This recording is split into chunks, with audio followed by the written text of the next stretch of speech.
So here we enter a new and exciting era in the Republic of Rome. We're in the third deck now. As you can see, there's some pink cards here. We're at the Senate phase. We've got rebels, Basilius and Sardinia Corsica. Why? He's making this his only gamble. I think he's going to walk away from the game if it doesn't work, so he might as well risk all. But he's got Marius in Italy with a small force of elite troops. I was apparently mistaken. Everybody came home this turn. So there's a huge pool of senators available. Of course, before the war is prosecuted, a whole bunch of them are going to be sent out to governorships.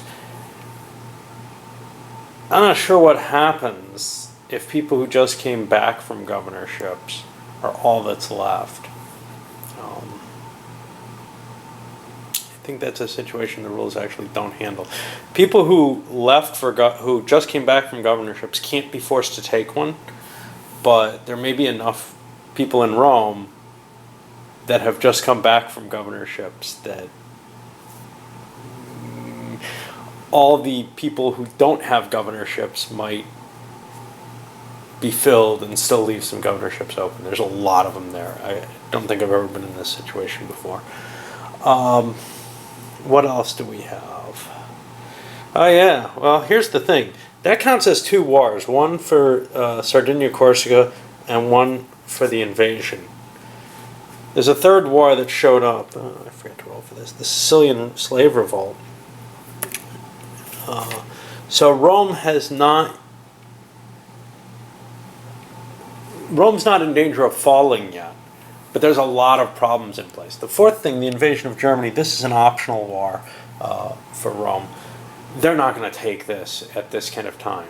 But it sits out there and is something that's available for any future government to take. All right.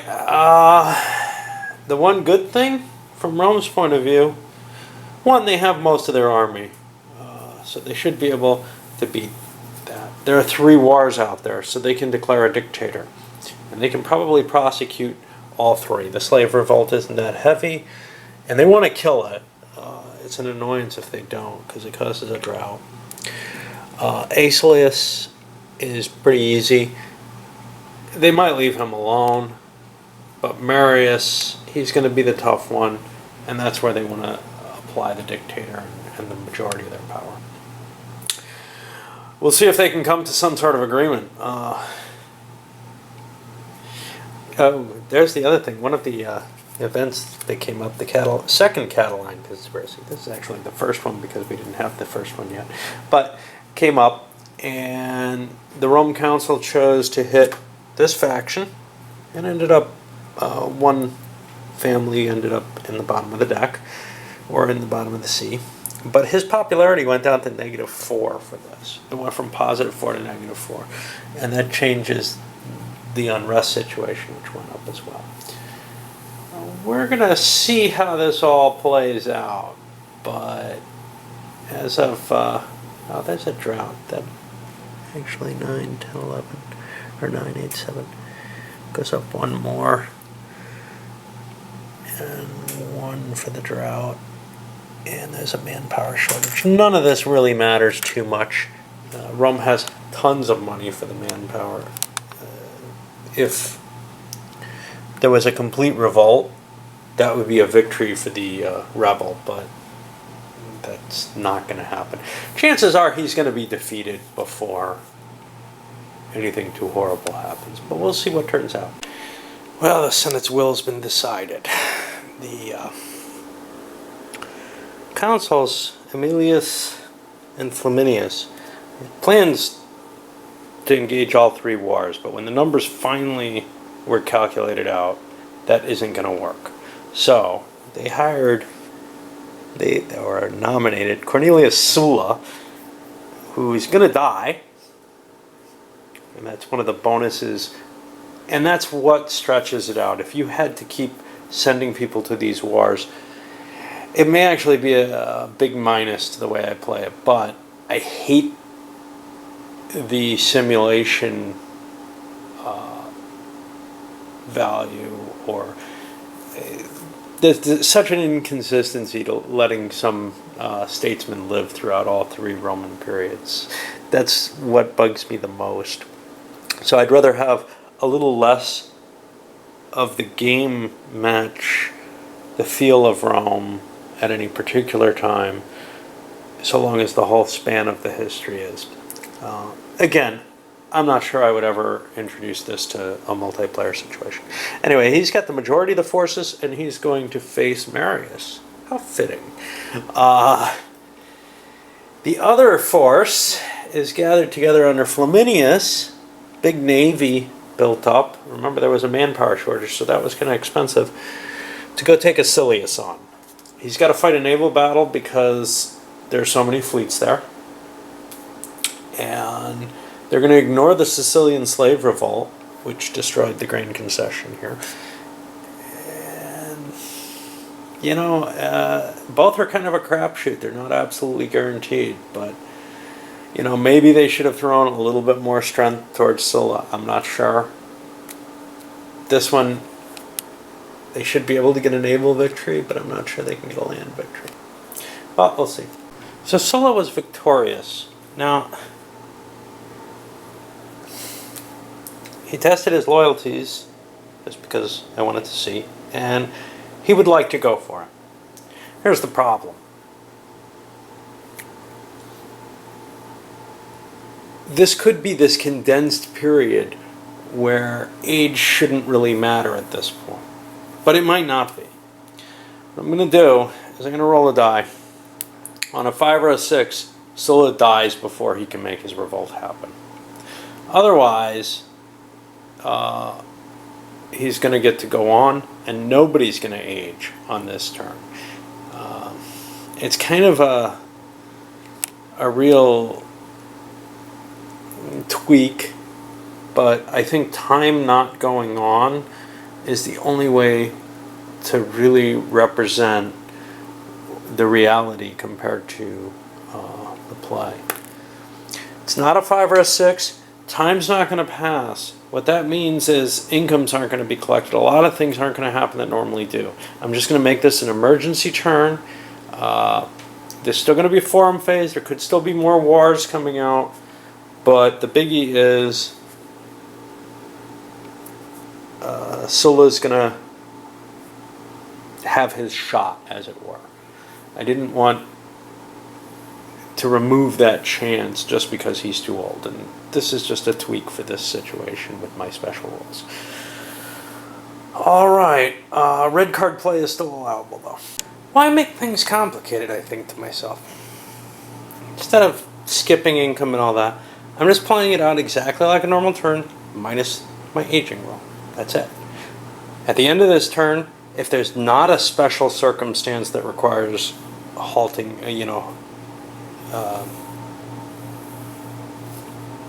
withholding the aging roll, then maybe I don't worry about it. But I think Sulla's got a chance to die no matter what at the end of each turn. Now, if he's got an ongoing revolt, someone else can take it over. His son, someone in his faction, whatever. So right now, Rome is facing 3 wars. They're facing Sulla, they're facing Claudius, and they're facing the Sicilian revolt.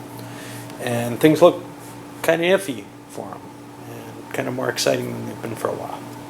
Okay, so here we are in the Senate phase of my weird little turn where Sulla is trying to grab power.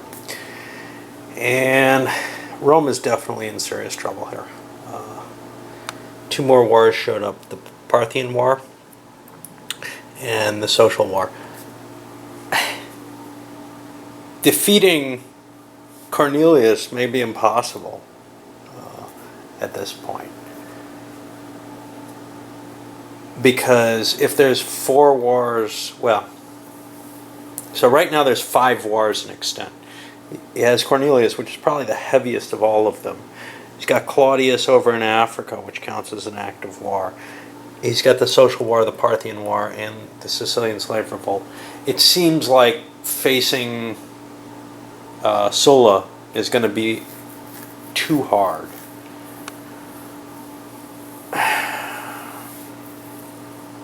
I'm not sure what can be done at this point, but we'll try to figure out some kind of plan. But leaving him there is dangerous because, if he dies, I'm going to allow his heir to lead, or else Claudius is going to have come over. In which case, well, Claudius probably can't come over. He has no fleets and doesn't have a lot of troops. But the current situation is really, really rough for Rome, and I don't know how they're going to make it through, if they're going to make it through. Well, that was an intense Senate phase. Looking at the rolls, you have to engage him. So we sent almost the entire army. One unit out to Sicily. The hope, a victory here, anything less won't do, because of the number of wars out, and a victory here, which will put Sicily back in the deck, the revolt. Still going to see an attack on Cilicia Cyprus, and that could extend to more and more things, but we gotta take the chance while we can. If this battle does not succeed, actually, if either battle does not succeed, the game ends in a victory for this guy. Now, in the Senate phase, they executed the Pontifex Maximus, but he ended up getting another dude. He was the only person who was reasonably eligible for an office. Eligible meaning, in this case, Fabius would have been a possibility. Everyone else has been either holds an office or has been shipped off to a governorship. Ooh, except, hold on, they don't have to do that.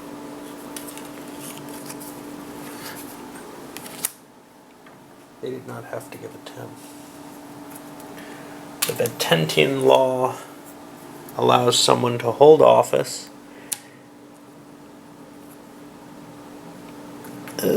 while they're holding a governorship. And we're going to give Crassus,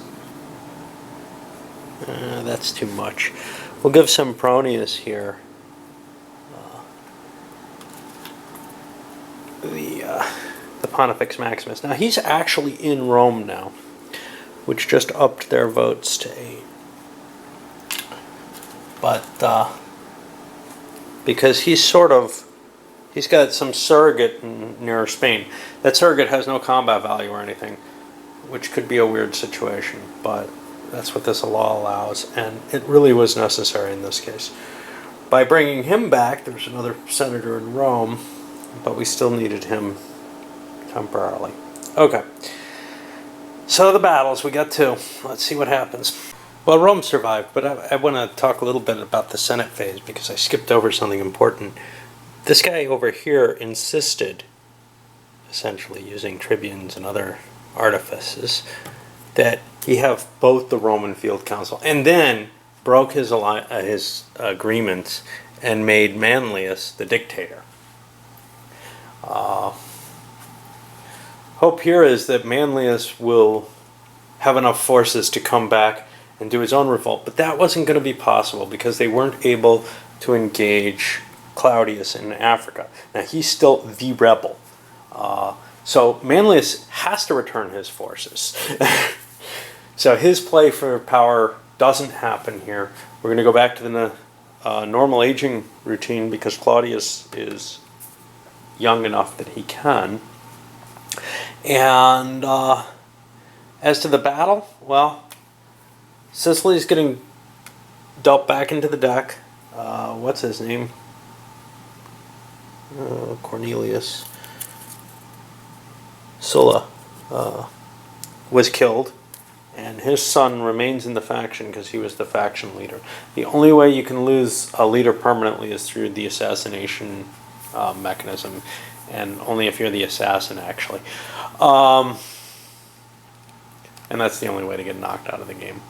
Which, personally, I think the Cornelius faction should be not really a real power at this point for a while. But what we do see is the former Pontifex Maximus's family, the Flaccus family, has moved over here with a statesman, and he's able to grab a land commissioner office. Well, nobody's played the land commissioner, and that's good because there are no land commissioner positions available.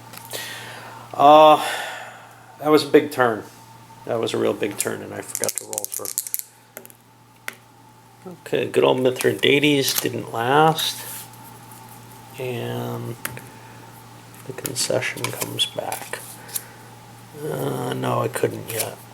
It was still in a destroyed state. It was still in a state where I would be destroyed immediately. Okay.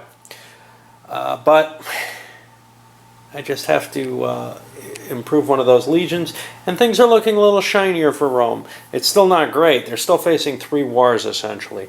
The Africans here, the Parthians, who are growing in size. They've grabbed Cilicia Cyprus, and that's part of their army now.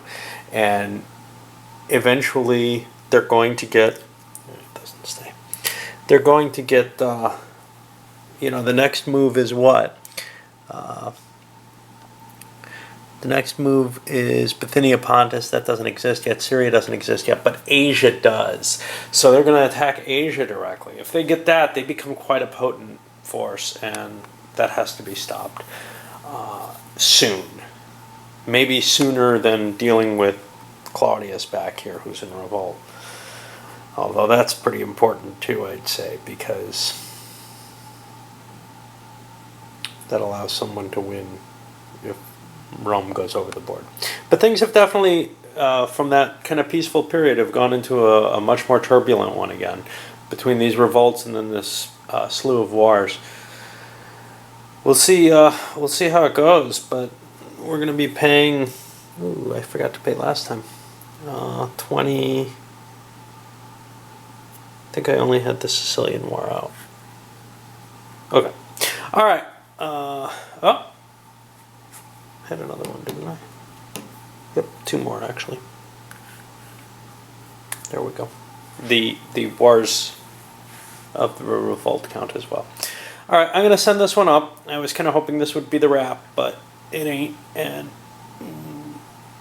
at least we got a maximum time limit of this deck. Once that happens, game's over.